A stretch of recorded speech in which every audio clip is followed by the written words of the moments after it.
Estamos esta noche en nuestros viernes espirituales junto a Paula González. Ella es tarotista y también numeróloga, hablando de los sueños. Antes de irnos a comerciales, dejamos planteada la pregunta con respecto a los sueños proféticos. Dijiste algo que me llamó muchísimo la atención, Paula, que todos teníamos la capacidad psíquica, para poder de alguna u otra manera interpretar y conectarnos con esos sueños, solo que algunas personas lo desarrollan y otras no. ¿Cómo podemos detectar entonces, cómo se puede leer esa premonición que hablábamos anteriormente cuando uno sueña algo que es tan literal? A ver, voy a poner un ejemplo súper gráfico y muy catastrófico. Si uno sueña que un avión se cae y al otro día tú despiertas y ves en la noticia que un avión se cayó, ¿ese sería un sueño profético? ¿Algo así de literal? Exactamente, ese sería un sueño profético.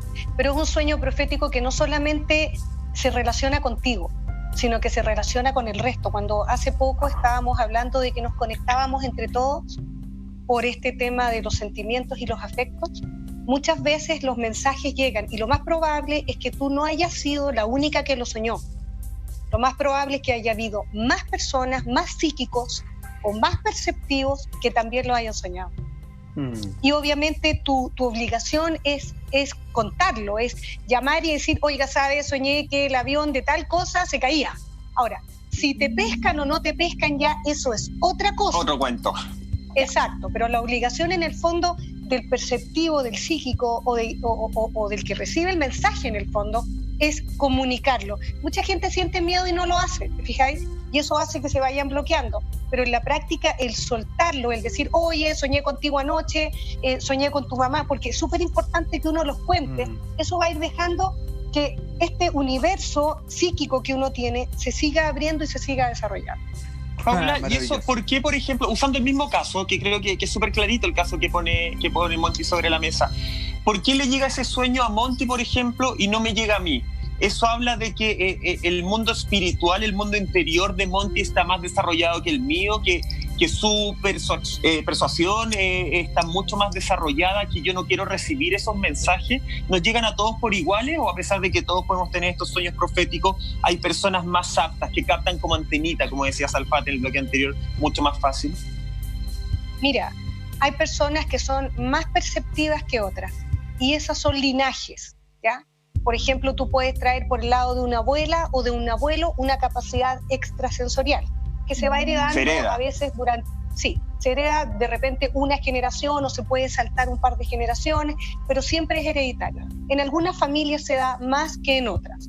Eso puede hacer en el fondo que tengas este tipo de sueños proféticos. Y lo segundo, podría ser que la persona en cuestión, en este caso, ¿no es cierto?, ella haya estado pasando por procesos emocionales muy complicados. Cuando tú pasas por un tremendo dolor, un sufrimiento, una enfermedad, una angustia muy potente, quedas como más sensible al dolor, la angustia o el sufrimiento ajeno. Por lo tanto, es posible que si ella vivió una situación, perdió una persona, terminó una relación, un proyecto se le vino guardabajo y le afectó notablemente, eso la dejó más sensible y pudo captar este mensaje del universo, en el fondo, de que esto iba a acontecer. Porque la mayoría, te insisto, de estos sueños no son evitables. Te avisan para que te prepares para el resultado. Claro. Pero de qué van. Hay que asumir nomás. Exactamente. Paula, hay un tema que tú ya deslizaste que es tremendamente importante, que es la parte difícil del entendimiento correcto de los sueños. Hay que entender de que la naturaleza, la vida, digámoslo así, se manifiesta de forma un poquito más encriptada. Por ejemplo, yo que durante un largo periodo trabajé mucho en el mundo de los sueños a través de la inducción de plantas maestras y poder ingresar y trabajar en el mundo onírico fuertemente, el lenguaje propio de la vida es simbólico. El lenguaje de lo humano está hecho para entender en forma telegráfica, o sea, quiero que entiendas que anda a comprarme 1 kilo de pan y marraqueta no ayuda. Pero la vida generalmente tiene un abarcamiento que agarra tantas aristas, tiene un pensamiento más femenino, es mucho más abarcativo, no es tan pragmático y concreto como el de los hombres, es mucho más completo y por lo mismo es simbólico. ¿Cómo funcionan esos sueños en donde yo sueño que viene un águila, ¡pum!, y me ataca, y no es que va a venir un águila y me va a atacar, sino que significa algo que tiene que ver con mi cotidiano, pero el mundo onírico me lo ha entregado en la forma de este animal alado, por ejemplo. ¿Cómo trabajo con los sueños encriptados o simbólicos, Paulina? Mira, primero que todo, lo que hay que hacer siempre después de un sueño que puede ser muy raro o puede ser muy especial, lo que tienes que hacer es anotarlo, tratar de anotarlo con la mayor cantidad de detalles posibles. ¿Listo? Okay. Perfecto. Una vez que lo anotaste, lo tienes que ir desmembrando. Vas poniendo, por ejemplo, soñaste con el águila, entonces tú pones, soñé de día, ¿qué significa el día para mí? Soñé con un águila, ¿qué significa el águila? Peligro, conflicto, puede ser, qué sé yo, una oportunidad, puede ser también, qué sé yo, una opción. O sea, lo tienes que ir desmembrando. Y a cada parte tú le vas poniendo un significado, porque los sueños son personales.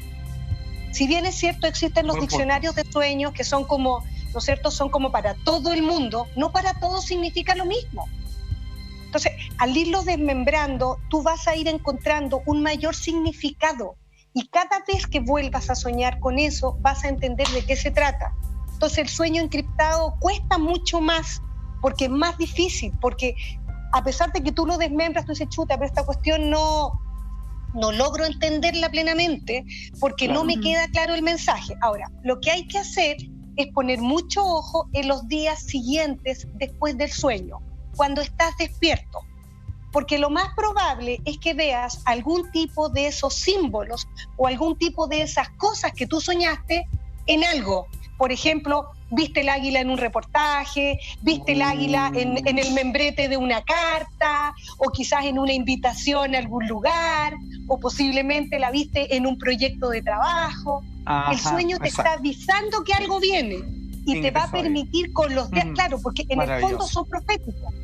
¿Cachai? Perfecto. O sea, en el fondo también puede salir de este mundo del sueño, son las señales reales.